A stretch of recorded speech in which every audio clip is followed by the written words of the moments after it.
juknisnya. Di situ ada ini kan.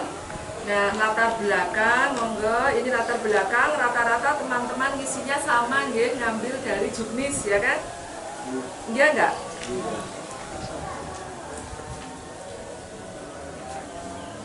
Nah, ini untuk desa Tuk Songo, saya kira untuk kalimat penutupnya latar belakang perlu untuk ditambahi kalimat yang menyebutkan maka desa Tuk Songo perlu untuk bla bla bla bla bla gitu.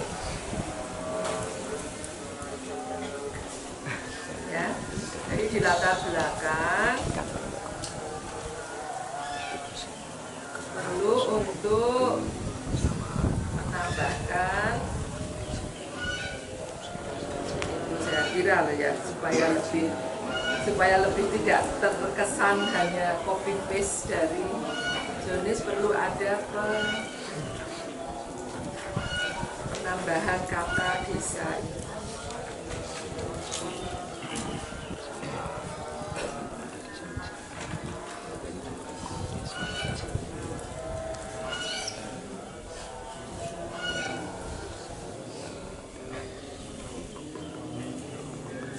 Misalnya kayak Desa Tuk Songo, Kecamatan Borobudur, Kabupaten Magelang menjadi salah satu desa yang menerima program pemajuan kebudayaan dan bersiap menyusun DPKD yang nantinya akan digunakan dalam perencanaan program pembangunan kebudayaan desa. Jadi kan menyertakan kalimat itu menyebut masing-masing desanya di dalam dokumen di bab latar belakang.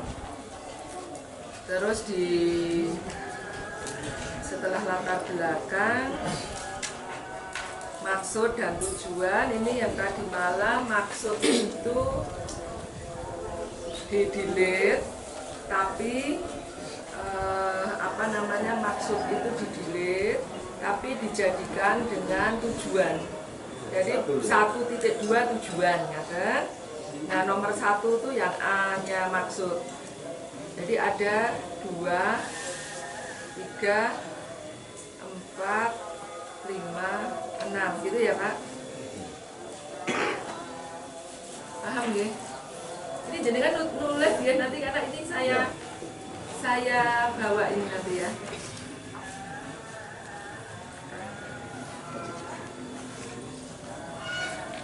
Di notulen ya, di notulen ya.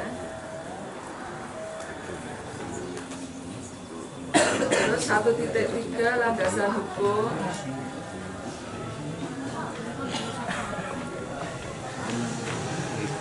Yang dari Margobondo juga mencatat nanti tidak perlu mengulang lagi dari awal bahasan punya teman.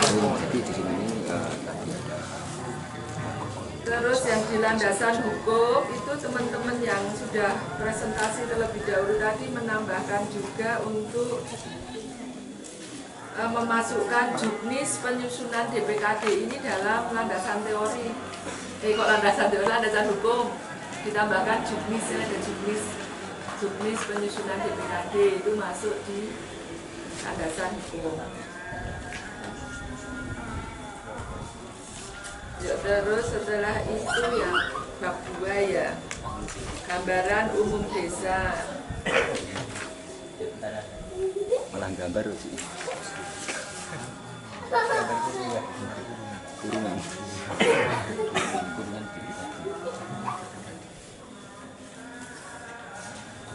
Gambaran umum desa.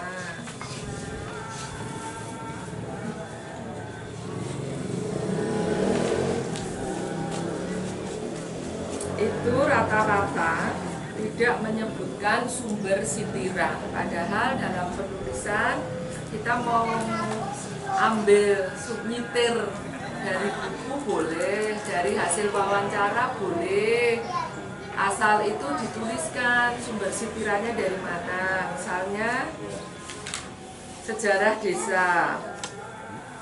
Sebentar. Menurut sejarah, nama Tuk Songo diambil dari nama samaran Kiai Ahmad Abdul Salam dan seterusnya. Itu dari mana sumbernya? Jadi misalnya babat tanah Jawi tahun berapa, halaman berapa. Jadi kayak seperti kalau kita bikin skripsi, bikin tulisan-tulisan ilmiah, itu kita sertakan sumber yang kita ambil kata-katanya itu. Jikuk saka kene, jikuk saka kene iki tetep oleh, tapi ditulisnya sumbernya. Ya. Sejarah desa, kalau wawancara juga dituliskan itu sebagai wawancara. Misalnya menurut sesepuh desa, Tok Songo berasal dari bla bla bla bla bla, dalam kurung wawancara dengan Bapak Aminuddin tanggal sekian di desa Tok Songo. Jadi ini valid, orang sekedar ngarang gitu, valid. Kalau itu ambil dari buku, ambil dari internet pun, internet yang mana juga harus disebutkan sumbernya. Pokoknya nyontoh sekondi, jipuk sekondi itu disebutkan sumbernya. Ada pertanyaan?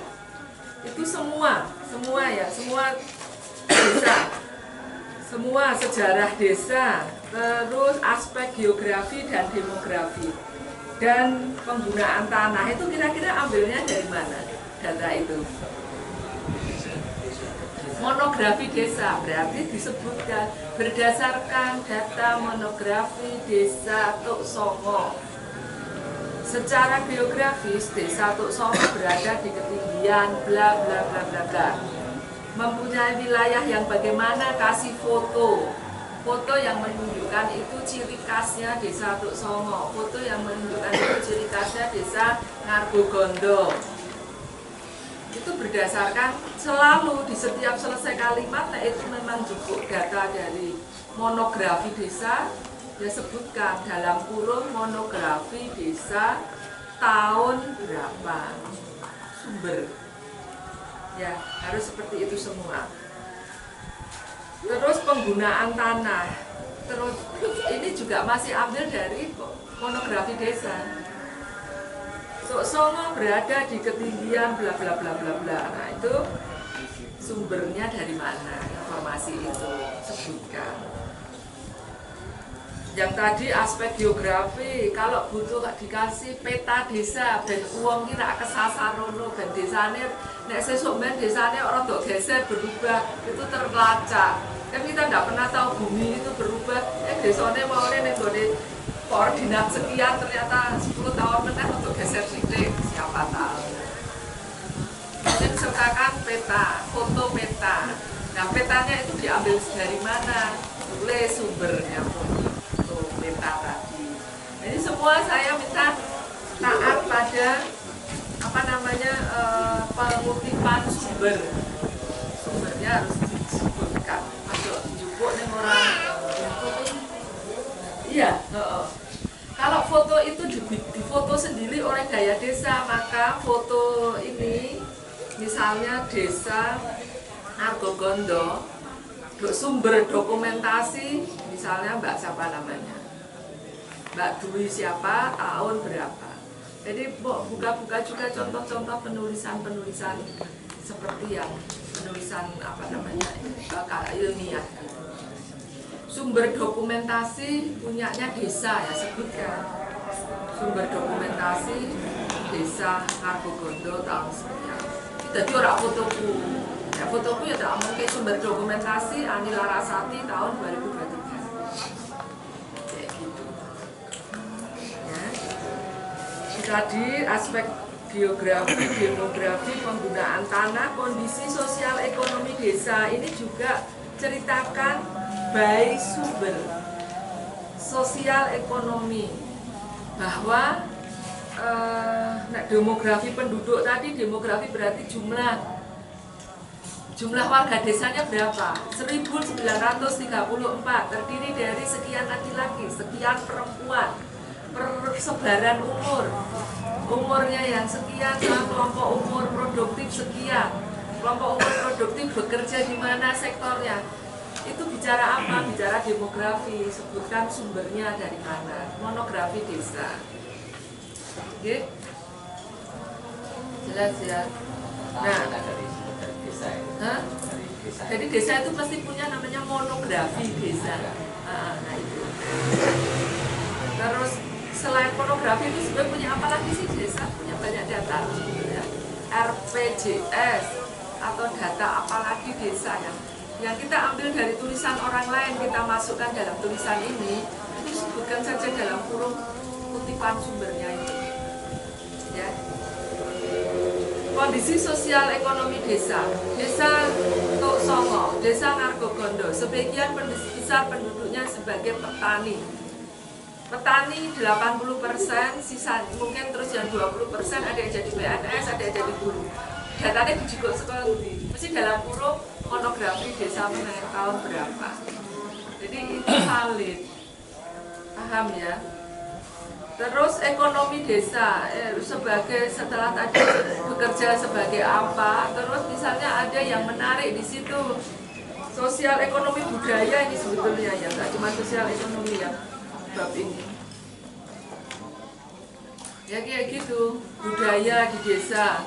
Ada kegiatan apa, sambatan, ritual daur hidup mulai dari bobot, kelahiran, terus kematian, sampai dengan kematian apa, ada apa yang menonjol di situ. Guyub rukunnya apa, itu di sini, sosial, masalah-masalah sosial kan, sosial budaya. Ada fotonya, di sini di bab 2 itu dilengkapi. Jelas nggih? Terus bab 3 ini punya teman-teman semuanya dikasih di model apa tabel. Pakai tabel aja ya Pak ya. Jadi modelnya di tabel. Ini sudah benar, hanya perlu ditabel supaya mungkin lebih gampang membacanya. Tabel ya. Foto sebaiknya ada. Jadi misalnya, jadi gini ya, 3.1 keragaman jenis OPK itu dikelompokkan berdasarkan 10 OPK yang ada. Misalnya yang pertama adalah seni. Nah, maka kotaan pertama itu menjelaskan tentang seni. Seni di desa jenengan. Itu nanti misalnya nomor, gambaran objek, OPK-nya apa, kondisi, deskripsi. Jadi misalnya di sini griya dahar joglon depis itu masuk di OPK apa?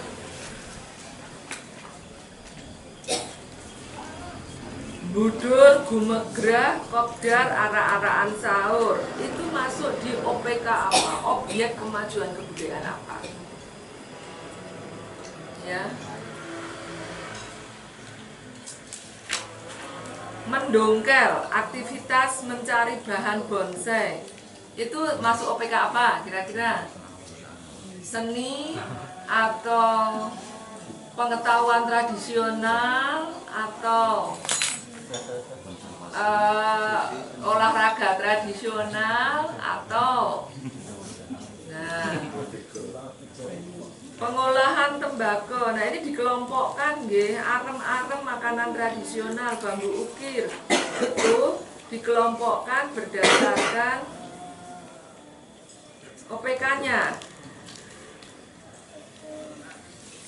10 OPK bisa di-download, bisa dicari 10 OPK. OPK ini apa sih? Objek pemajuan kebudayaan. 10 OPK ini apa sih? Cari. Nah, habis itu potensi desamu itu berdasarkan apa namanya 10 OPK. Jane iki kan wis ora perlu golek meneh. Kudune daya desa wis duwe laporan iki ning gone temu kenali. Tinggal dicemplungke. Jadi lan turu nggo beksa, oh jelas wis seni. Terus tinggal dibikin gambaran objeknya, fotonya dicemplungke, dia objeknya apa. Jadi lan turu nggo beksa tadi masuk di dalam domain seni.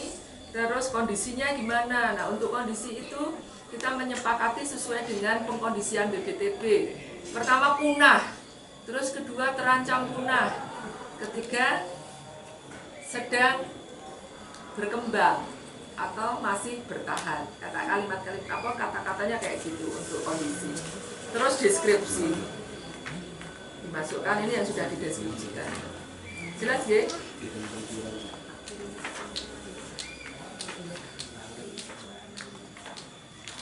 Nah terus sekarang ini baru sampai di 3 ya. Terus yang keempat, bab 4.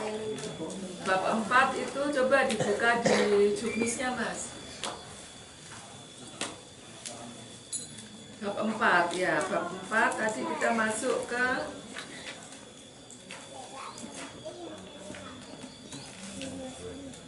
itu tadi yang bab 3 itu kan masih ada identifikasi lembaga kebudayaan. Terus setelah itu identifikasi sumber daya manusia kebudayaan. Ya. Identifikasi sarana dan prasarana kebudayaan, semua dibikin tabel, terus semua ada fotonya. Nanti kalau kurang jelas bisa tanya sama teman-teman desa yang lain, daya desa yang lain tadi. Ben ya biar anulah mirip gitu paling enggak cara settingnya. Terus bab 4 masuk ke apa bab 4? Ayo Mas, dengan coba sih presentasi Mas. Terus masuk urung bab 4. Permasalahan kita belum masuk ke nanti mau kita kasih bahasa ke pelaku seninya pemerintah.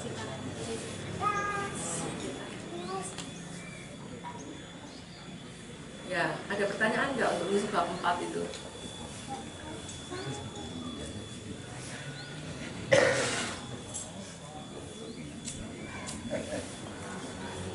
Kenapa nek harus ditanyakan dulu? Atau mau dicoba diisi satu gitu dengan karena ini kan kita juga sekaligus rapat loh, rapatnya bisa diskusi sama warganya, ada ya warganya pun iya dengan lebih. Ini kan dua potensi ini, potensinya ada berapa? Nah, potensinya ada 60 atau ada 50. Mana yang mau ditindaklanjuti, mana yang mau diangkat, bisa diskusikan, monggo. Di kesempatan ini, di forum ini bisa didiskusikan. Kita ini yang sudah yang dipilih untuk dirapikan karena dia ada beberapa yang mau diangkat ke bab 5 atau nanti, iya. Jadi kan nggak usah semua dari potensi desa. Dipilih bahkan bisa jadi yang punah tapi dia punya potensi untuk direvitalisasi bisa. Wes mati, tapi kui iso direvitalisasi karena mungkin itu masih punya peminat, masih punya dan masih memiliki nilai-nilai fungsi yang baik untuk kepada generasi penerus boleh. Jadi yang dikembangkan tidak harus yang masih hidup sekarang, yang sudah mati tapi dia nilai-nilainya bagus sekali. Nah, itu juga bisa.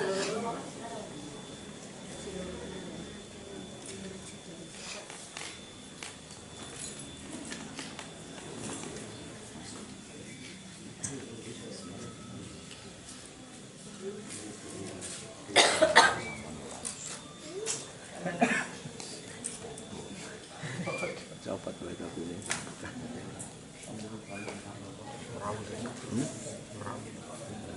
Kayak pikiran. Sebenarnya turu apa?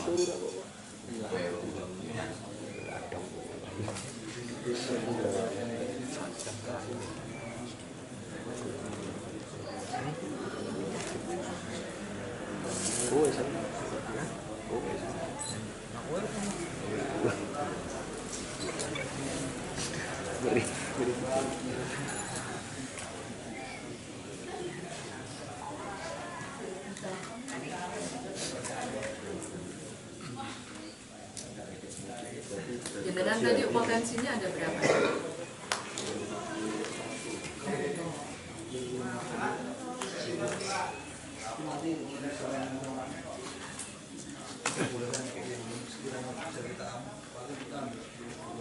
Kaget nggak apa-apa untuk total sampai harus semua kita boleh. Karena memang untuk bab 4 Dan bab 5 kan sudah harus ada analisisnya di situ. Jadi kalau bab 1 sampai bab 3 itu relatif lebih gampang karena bisa copy paste. Jikuk kono, jikuk kene, ibaratnya kayak gitu, terutama jikuk ini dari yang sudah daya bisa bikin. Tapi tetap pesan saya, ini juga sebenarnya pesan saya untuk ngoreksi temu kenali dulu itu ya. Pernah tahu bikin yang tahapan temu kenali? Itu banyak sekali yang tidak menyebutkan sumbernya. Tadi itu loh, jikuk saka buku, jikuk saka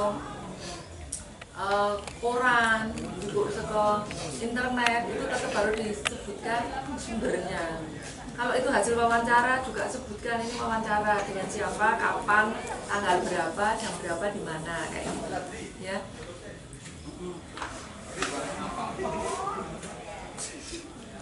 Nah, terus kalau apa namanya itu jadi tadi saya matur bab 1, bab 2, bab 3 itu kan untuk gampang. Karena barangnya wis ono, data monografi desa, cempul-cempul yang di bab 2, tambahi cerita, dirajut menjadi cerita yang indah, tambahi foto, karena kan tentang ngomongnya tentang deskripsi desaku ya tak boleh ke foto sing apik, alame sing pas kok ngene sing apik. Ketika ngomongnya tentang penggunaan lahan, tanah, oh ya sawah sing ning desaku, tak foto. Lagi fotone sapa sing ditampilke ning ngono, nek fotoku dhewe ya tak tulisi sumbere berarti akhir Larasati tahun piro. Tapi nek njikuk fotone nggone Pak A, Pak B, Bucing, lu sebutke gitu. Jadi kita menghormati dan itu sebenarnya adalah penghargaan pada pemilik data. Dan kita kadang nggak bisa mengucapkan terima kasih langsung kepada pemilik data. Kita juga nggak kenal mungkin bisa jadi juga omongannya sopo sih. Ini caranya untuk mengucapkan terima kasih dan menghormati atau itu namanya adalah sopan santun. Ya kita tuliskan dalam tulisan kita itu kita ambil dari itu. Nah, tapi masuk yang di bab 4 itu sudah mulai analisis, sudah mulai nggak sekedar nyuntuh doang, nggak sekedar ngopi paste, karena sudah mulai mikir, ini masalahnya apa ya, masalah bu pelindungan ini apa. Nah, pelindungan, pengembangan, pemanfaatan itu bisa baca di Undang-Undang Pemajuan Kebudayaan Nomor 5 Tahun 2017. Di situ kan akan dimudengkan kita dengan oh nek pelindungan kebudayaan ini dimulai sekolah nyatet, dicatat kabeh, diinventarisir. Habis dicatat durung iki mau sing jenenge seni mengukir bambu hulung. Ya dicatat belum? Dicatat di mana? Baru dicatat sama daya desa dimasukkan untuk laporan bulanan kayak gitu. Wah, ini belum apa namanya kurang kuat. Masukkan di data pokok kebudayaan harus terkoneksi kepada dinas. Dapobud tadi aku bilang Dapobud data pokok kebudayaan. Maka itu akan jadi masalah ketika potensi-potensi yang Anda ajukan tadi urung ono sing dicatet ning nggone data pokok kebudayaan. Wis nek selama durung dicatet ning data pokok